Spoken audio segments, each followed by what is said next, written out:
All right, maybe this is a comeback. Hard to say, but Tesla is up at nearly 4%. It's been trying to break a 4-day losing streak, while the Wall Street Journal is reporting some of Tesla's suppliers are getting a little worried, so worried that they're demanding cash right now.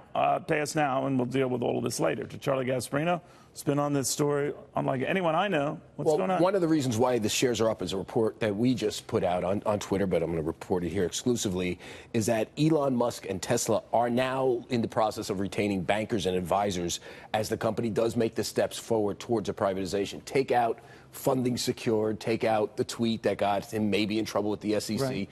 There is a whole financing sort of dance going on right now between Tesla, Elon Musk, and Wall Street to maybe bring this thing private at some point. So here's what we know. Morgan Stanley is moving toward being retained as a possible advisor on the deal. Morgan Stanley, I've been told by people close to the company, could represent either the company, the board, or Elon Musk. I don't know which, and it makes a difference between the three. Elon Musk has already, from what sources are telling us, retained Goldman Sachs and Silver Lake Partners on a possible deal.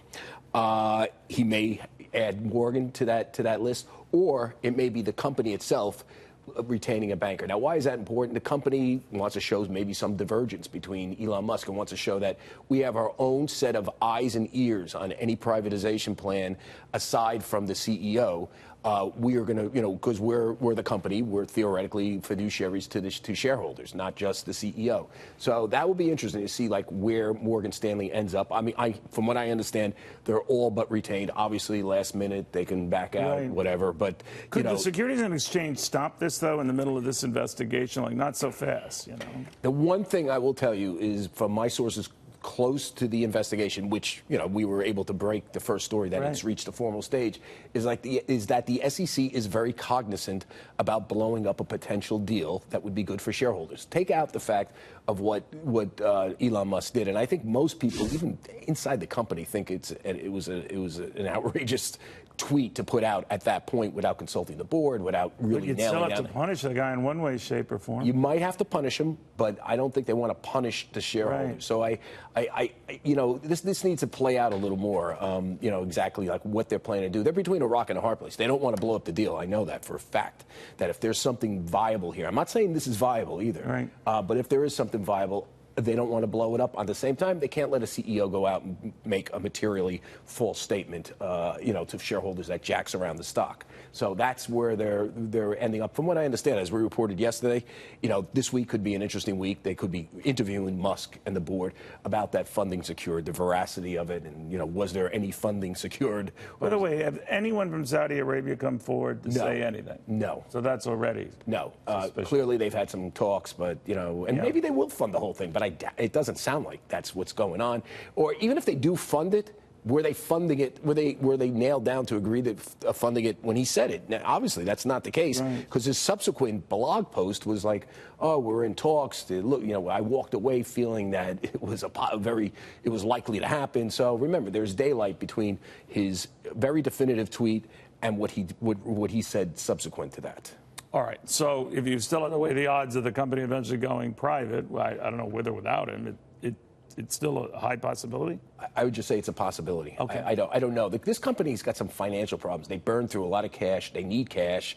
They have production issues. You read that Wall Street Journal story. I mean, whoever takes this private is going to have to, retrofit it in a major way. It doesn't have very good management, obviously. Yeah. You're looking at this big day tomorrow when we have the longest bull market in American history. A lot of people saying, it is getting long in the tooth. Both parties are taking a bow for this. Obama and his folks are saying, this started with us for the better part of 7.5 years. The Trump folks saying, no, we put it on steroids.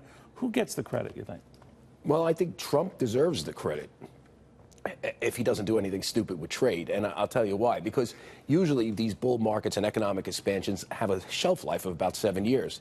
The fact of the matter is that Donald Trump did something pretty amazing. He elongated it. And it wasn't just him. It was Congress, Republicans in Congress. It was Larry Kudlow, whose birthday party I went to celebrate his 71st birthday this Saturday. It was Mick Mulvaney. It's Paul Ryan. You were invited? Can you believe it? Someone in the White House actually likes me. Can you believe it? Yeah, because I wasn't. It kind of hurts my feelings. Well, you went to the Trump fundraiser where he wants to fire the Fed chair. Right. But So I'm just saying that, Trump didn't invent the tax cut and deregulation, but he put together. But without those tax cuts and the regulations, it would have probably. I mean, that's what history tells you. You know, I think the unsung hero of it is Ben Bernanke. Now, I'm not saying that that's a good or a bad thing that the Fed kept rates so low, near zero, for so many years. But without that, I don't know if we could have done any of this. Yeah, I mean, Ben Bernanke is obviously a student of history. I went to a conference once, and I was with a guy named Kyle Bass. He's a really good investor, and one of the guys that made a lot of money during the financial crisis. But he lost some money early on because he didn't predict. Because I asked him, I go, how come you couldn't understand when the Dow hit 6,000? That they would that it would rebound from that, and he said, "Well, how would I know that Ben Bernanke would just print money?" And I turned around to him. I said, "How did you not know that? If you look at Ben Bernanke, he's a monetarist. He studied the Great Depression. Right. He understood, and it's pretty much common knowledge. And what was the one thing that the Fed should have done during the Great Depression? Well, pump tremendous liquidity into the banking system. He got that and did that, and it stopped us from literally going into a depression because when the banks became unimpaired. Remember the Great Depression? Absolutely. They were impaired. We had jobs, we had some degree of liquidity. I think he's the unsung hero. Whether you like government involvement or the Federal Reserve taking that leap, without I don't know if we'd ever see it. I think he did a great job. Yeah. I don't know about unsung hero because I think he and some of those other guys created some of the economic conditions that led to absolutely. But it's sort of like second guessing FDR and what absolutely. he did. There was a time and a moment, and that was that time and moment. You were just a child back then. I was at CNBC kicking everybody's rear end on news, breaking news. And look at you now. Now I'm doing it. Now I'm kicking their rear end. Yes, which we vastly prefer. All right, Charlie, thank you very much. Charlie Gasparino.